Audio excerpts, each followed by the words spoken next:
This episode is brought to you by Accenture. When your advertising operations fall out of sync, everything else follows. Spotify and Accenture are working together to reinvent the rhythm of ad sales, using automation, analytics, and smarter workflows to simplify campaign delivery and access better data across the business. The result? Less time spent on operations, more time connecting brands with the moments and fandoms that matter most. Learn more at accenture.com/Spotify. Last week, I got a chance to chat with Danny MacAskill about his latest video with BMX rider Chris Kyle. There's a video called The Impossible Bike Obstacle Course Race, and it's a lot of fun. If you haven't seen it, be sure to check it out. Danny shared a couple of tips for riding skinnies with me, and he also talked about how he approaches challenging situations. Listen in to hear what Danny had to say. So did you have any input into the design of the Impossible Bike Obstacle Course? Yes, my friend George Eccleston was actually designing the course for Red Bull. Okay. So there's a few different iterations, some that were looking a little bit more sort of ramps and BMX, and then there's some that was a bit more trials, and we tried to go somewhere in between, something that was going to be, at least accessible to a lot of riders, and then slowly got harder and harder to the end. So yes, I did have a little bit of input, but not enough, as it turned out to be very hard to get there. So yeah. And had you seen the course before you showed up? No, the Red Bull specifically kept the course a secret until we turned up on the day. They wanted us to they wanted it to be a surprise, and to get our sort of, I suppose, a little bit like reality TV or real reactions to the course, So, yeah. Right. Well, I mean, one of the things that makes the course unique and certainly more challenging is that it is on water. It's floating. And so the obstacles are moving, and the skinnies in particular seem like they would be really hard when they're floating in the water like that. I'm curious though, like having the course surrounded by water, did that make it like at least mentally a little easier? Like you realize if you fall, you're just going to get wet. You're not like hitting concrete. That changed your perspective at all? Yeah, I think that's one of the things that makes a course like this so much fun. I mean, everybody can kind of relate to the fact that bikes don't go on water. There's something, I don't know, I think it's something that people just enjoy watching, as if bikes are going anywhere near water and there's a potential to fall in. So yes, in some ways it makes it more fun to play on when you're crashing into water. But for me personally, on this course, I was very dedicated to not going in the water because I felt it was a little bit, I wouldn't say on my shoulders, but one person had to get to the end of the course. Right. Like I'm not competitive in a sort of competition sense, but I kind of did feel a little bit of pressure to, I suppose, make the whole project work, because somebody basically needed to get to the far bank, and especially the last 20 meters, I felt that I had a good chance. Well, my only chance of getting that last 20 meters was having completely dry tires and for the scaffolding pole to be completely dry. So it ended up being like really fun to ride though. So. Yeah. And so, you stayed out of the water, but it looked like maybe your tires did get a little wet on one of the attempts. Yes, on I think the final 10 meters, I got across the last sort of logs, and then by that point, I was so out of breath. Like you're really trying to remember to breathe the whole way along, because a lot of the course looks harder. It's actually harder than it looked to ride, or maybe it was just the way I was tackling the course. Chris Kyle made some sections look much easier than I did, but I suppose then I managed to sort of do some other parts. So, but by the time you're on those last sort of skinnies, the log and the scaffold pole, I had a pretty high heart rate, higher than I'm used to on the trials bike, that's for sure. And I was on the Nomad, so it kind of made it a little bit harder to kind of do the sort of fine moves. So yeah. Yeah. It was pretty clear in the video that you were tired there at the end. So how do you prepare for something like that? Is it like strength training? Is it more cardio? Like what? I mean, I was just hitting that gym every day. It was just all I was thinking about was getting across the edge. to be honest, I didn't do a great deal of preparation. I mean, I'm riding every day anyway, and although I am doing a lot more, flying down trails on the e-bike, and I've not been doing quite as much trials, just because there's less good trials and loads of good e-biking where I live these days. So, but other than that, didn't really do too much prep. I felt that I probably had, well, if I couldn't do it with my current skill set, I probably won't be able to do it. At least we had time on our side. We managed to have a few goes at it. Because we were kind of testing out the course a little bit before the other riders turned up as well. So, it wasn't meant to be like a competition. It was just meant to be just a bit of fun, something to be fun content. So yeah. I mean, I guess you say it wasn't a competition, but also it was kind of a competition. So I'm curious, like, how is that, like, approaching a video like this different from, what you would do for like Imaginate or Danny Daycare, where like you get lots of takes and like nobody's, nobody. Yeah, we see the outtakes eventually, but it's like the end product is just like, Danny doing it perfectly, but it takes you months. And then this one is like, you just got one go at it. Yeah, I mean, it was kind of what I would normally do. I mean, I was there just with the mindset of getting to the end, and you just sort of do everything in your power to get there. So aside from having a little bit more time pressure than usual and more riders on the course, but I really wasn't taking it as a, I wasn't, if other riders had made it to the end, I'd been stoked. I just sort of felt that my job there was to really just try to get to the end, so that all this sort of hard work was, well, it would have left a bit of a cliffhanger, or not even a cliffhanger, but it'd been a little bit anticlimactic if nobody got to the end. So I sort of felt a wee bit of pressure to get there. So right. And I guess, spoiler alert, like, you did get to the end. And in the video, I mean, it looked like it was the end of the day. That's what you said. It was like almost sunset, and it was kind of like your last attempt. Did that help you, like, being in that situation where you're like, I got to do it, this is it? Yeah, we kind of got to the end of the day with all the riders, and it was just kind of like, right, somebody needs to get to the end of this.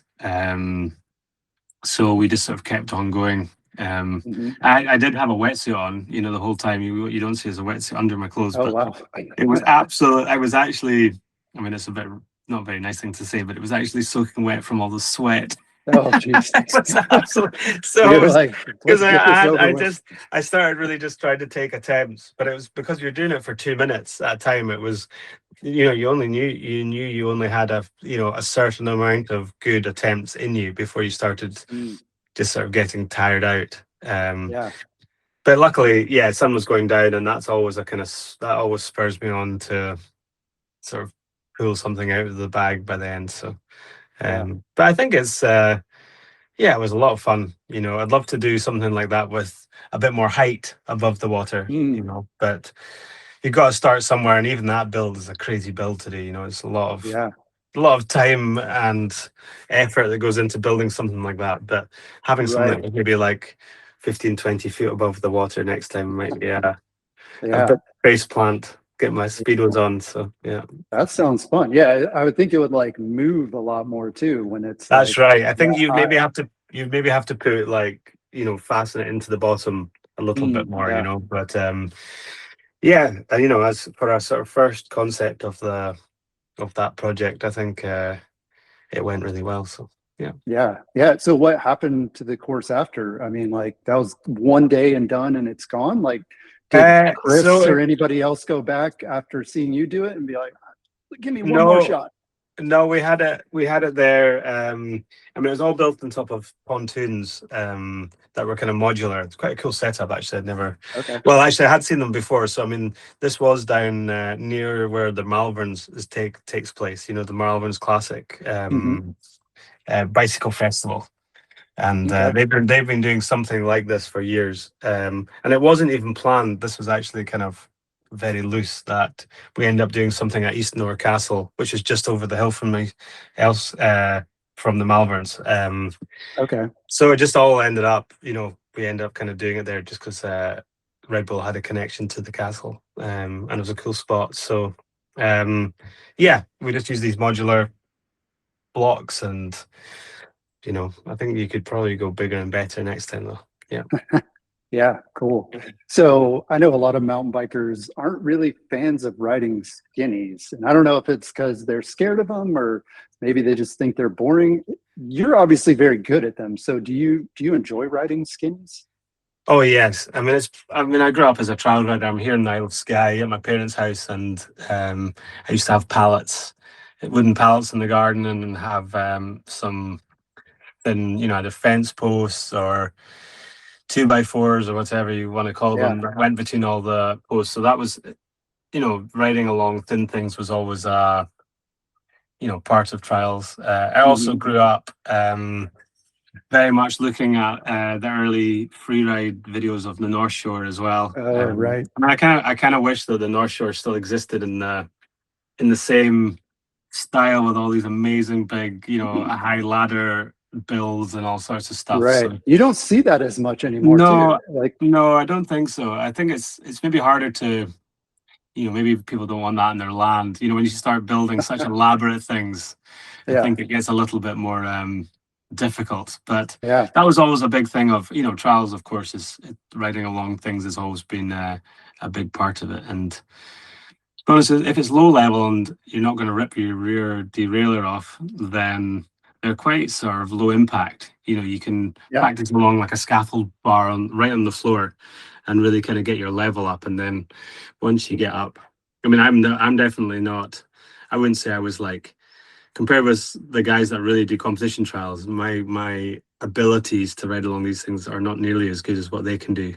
I just I just ride sort of quite relatable things for the videos, like tennis nets and chains and whatnot, inspired by my predecessors, like Ryan Leach and Martin Ashley. Yeah. They were the guys that Jeff Lenoski, they were the guys that inspired me. So, yeah. Yeah, that's cool. Well, what tips do you have for people who are like trying to get better at riding skinnies? Do you have any like secrets for how you do it? For sure. I would say the best thing you could do, just set some really low level stuff up on the ground. It can be like a scaffolding bar. It could be a fence post. It can be, 2x4.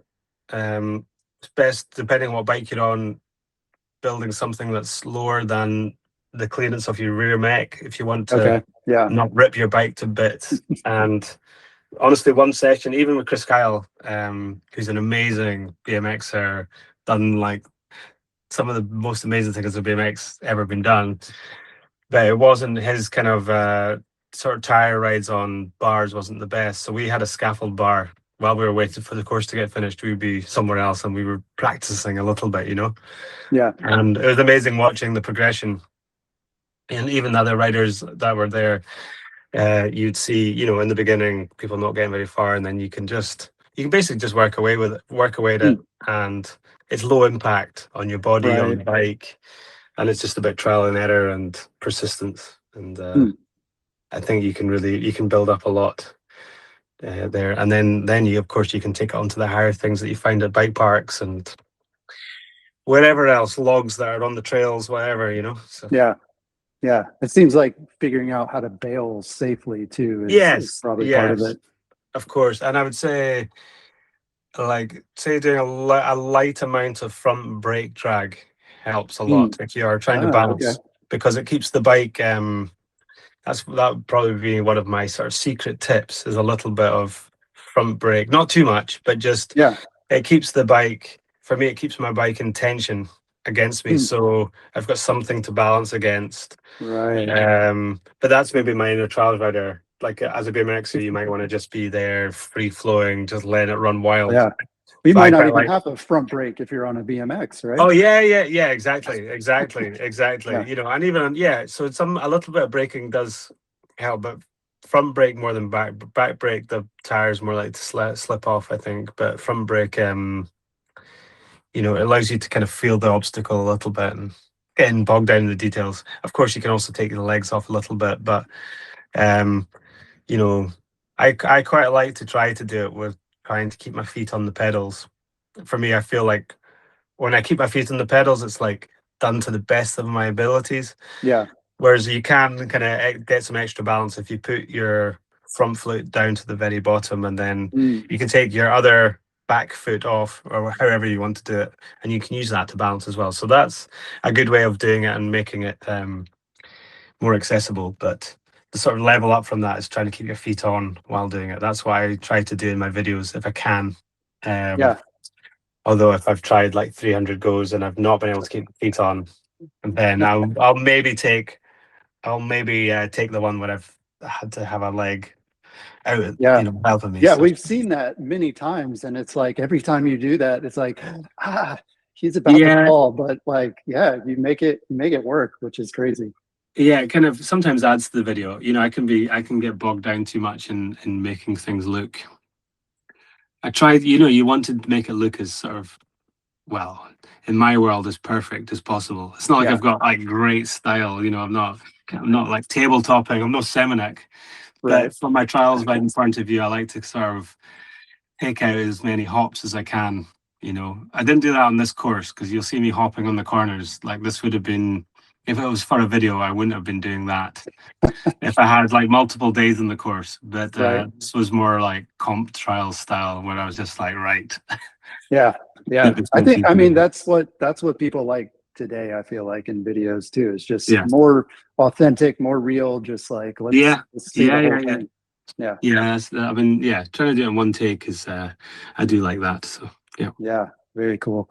So yeah, one last question. You mentioned that you've been riding e-bike lately. Mhm. Like, how does that work with trials? Like, do you do much trialsy type riding on your e-bike, and does Yeah, that I help or does that make it harder? feel like the trials riding definitely helps my e-bike riding, Mm. especially when it comes to technical climbing. One of the things I love about the e-bike is the way that you can like, the way it kind of expands your horizons of what's like a ride, Mm. what is Yeah, like an e-bike ride. It's like I can go out on the mountains, and there's hills and mountains around Isle of Skye that I would not have bothered. I've never have bothered going up on my mountain bike because I'd have been yeah. walking across the bogs for 6 miles, Mm. hiking to the top, and the sort of climbs are so technical. The descents are almost so technical that they're borderline fun as well. Mm. Whereas on my Santa Cruz Vala, I can go out and I'm riding up these climbs and I'm using all the sort of trials skills. It's all about your feet timing, like say like sort of power turn, like where you're kind of cranking, wheeling and turning at the same time, stepping Yeah, up things. Um, so yeah, and that's more like your classic trail riding, and I'm sure you're asking about more like pure trials. I'd say it takes a little bit of, you really have to learn the motor. I mean, I find the Bosch right. motor quite intuitive. Like I like to ride on EMTB Plus, with the settings kind of a default actually. Hmm.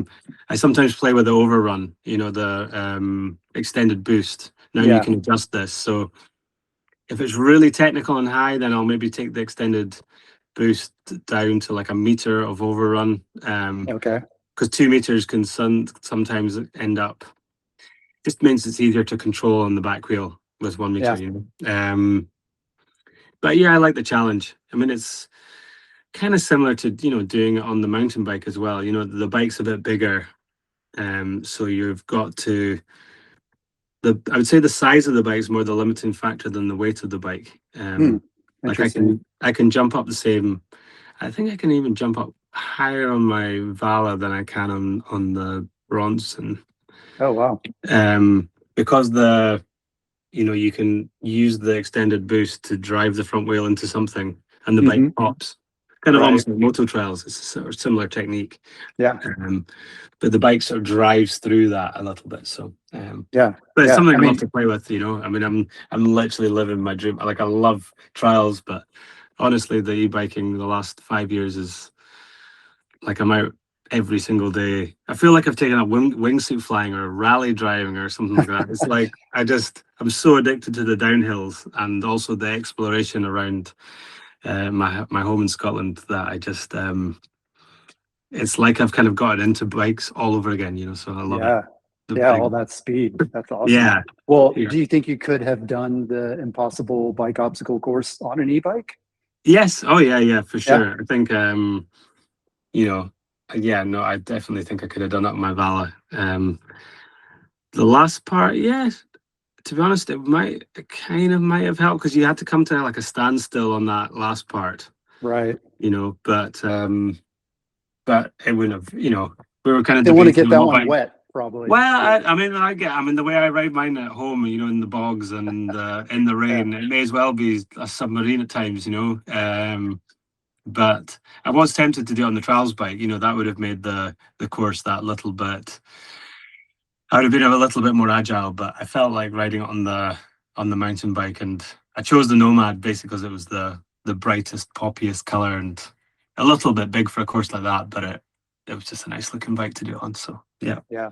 Awesome. Well, yeah. Well, yeah, thanks for chatting, Danny. No problem. Love the video, and yeah, super cool. See Cheers. all your projects. Cool. I'll speak to you soon.